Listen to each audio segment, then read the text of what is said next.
उत्तर प्रदेश में जारी 69,000 सहायक अध्यापकों की भर्ती में फिर से एक याचिका दायर की गई है, जिससे बीटीसी 2015 बैच पूरी तरीके से इस भर्ती से बाहर हो सकता है।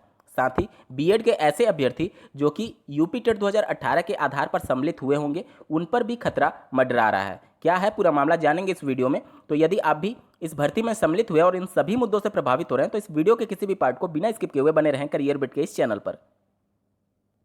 आगे बढ़ने से पहले मैं आप लोग को याद दिला दूं कि यदि आप इस चैनल पर नए हैं तो इसको सब्सक्राइब करते हुए बेल आइकन को प्रेस करना ना भूलें। और 11 जून के सुबह 11 बजे आप एक विशेष वीडियो आने वाला है, जिसको जरूर देखें। सबसे पहले इस याचिका की पृष्ठभूमि को समझ लेते हैं। माननीय इलाहाबाद हाईकोर्ट में श्री देवेंद्र सिंह जी के द्वारा यह याचिका दायर की गई है और इस याचिका में ये मांग की गई है, आप 8वां पॉइंट स्पष्ट रूप से देख सकते हैं।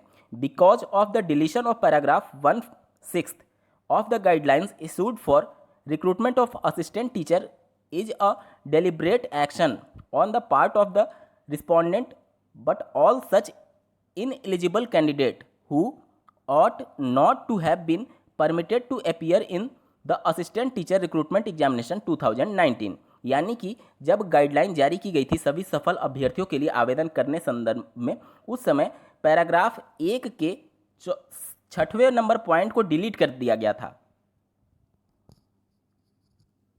स्क्रीन पर आप देख पा रहे हैं, यही नोटिफिकेशन सभी सफल अभ्यर्थियों के लिए जारी किया गया था आवेदन करने के संदर्भ में। और यहाँ पर देखिए, आवेदन हेतु पात्रता पहला जो पैराग्राफ है, इसी के 6वें पॉइंट को लेकर के पूरा हंगामा खड़ा हो रहा है। और 6वें पॉइंट में आहर्ता तिथि को लेकर के बातें कही गई थी। अभ्यर्थी के समस्त शैक्षिक अंक पत्र, प्रमाण पत्र तथा अन्य अभिलेखों का निर्धारण सहायक अध्यापक भर्ती परीक्षा हेतु प्रकाशित विज्ञापन की तिथि से होगा। और ये विज्ञापन दिनांक 5 दिसंबर 2018 को प्रकाशित किया गया था। इसके ठीक बाद इस ऑफिशियल गाइडलाइंस को फिर से एक बार संशोधित किया जाता है। आप राइट कॉर्नर टॉप पर देख पा रहे होंगे, संशोधित लिखा गया है। उसी को संशोधित करके फिर से गाइडलाइन जारी की गई थी। और यहाँ पर आप देखेंगे तो पैराग्राफ 1 आवेदन हेतु पात्रता में जो 6ठा पॉइंट था आहर्ता तिथि को लेकर के, उसको डिलीट कर दिया गया था। और इसी डिलीट की वजह से ये याचिका दायर की गई है। इसके संदर्भ में जब मैंने उस समय आपको सूचित किया था, उस समय भी बताया था कि ये एक लूप होल हो सकता है, जिसकी वजह से बातें भविष्य में जाकर के फंस सकती हैं। अब उसी के अनुरूप फिर से एक याचिका इसके डिलीट करने की वजह से डाली गई है। अभी इस याचिका की वर्तमान स्थिति के बारे में बात करें तो यहाँ पर आप देख सकते हैं, नेक्स्ट हियरिंग डेट 9 जून 2020, यानी कि 9 जून 2020 को इस केस को लिस्ट किया गया है। कोर्ट नंबर 5 में बेंच नंबर और सीरियल नंबर 70 पर सुने जाने के लिए।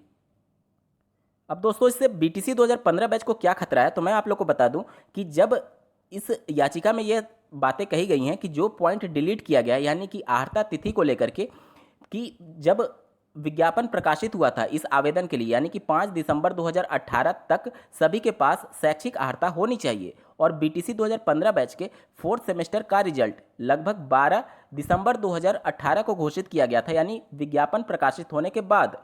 और अगर इस याचिका को स्वीकार करते हुए माननीय कोर्ट के द्वारा अगर फैसला दिया जाता है, तो निश्चित तौर पर बीटीसी 2015 बैच के लिए खतरे की बात हो सकती है। और वही बात बीएड के अभ्यर्थियों के लिए भी हो सकता है, क्योंकि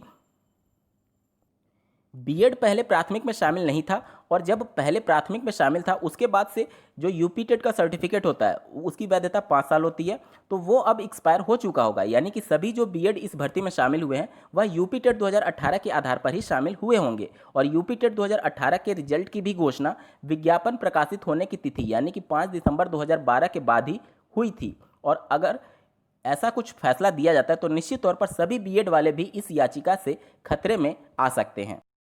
बात करते हैं आज दिनांक 8 जून 2020 को माननीय लखनऊ खंडपीठ की डबल बेंच में जो ये याचिका शासन की तरफ से दायर की गई थी, जो भर्ती पर स्टे लगी थी उसके विरोध में, तो उस पर माननीय डबल बेंच ने सुनवाई करते हुए 1 दिन का वक्त सभी को दिया है कि लिखित रूप से अपने आर्गूमेंट सबमिट कर सकते हैं। और उन्होंने अपना फैसला सुरक्षित करते हुए दिनांक 10 जून 2020 का तिथि निर्धारित कर दिया है अपना फैसला सुनाने के लिए। आज के वीडियो में बस इतना ही दोस्तों। ऐसे ही महत्वपूर्ण अपडेट्स के लिए बने रहें करियर बिट के इस चैनल के साथ। धन्यवाद।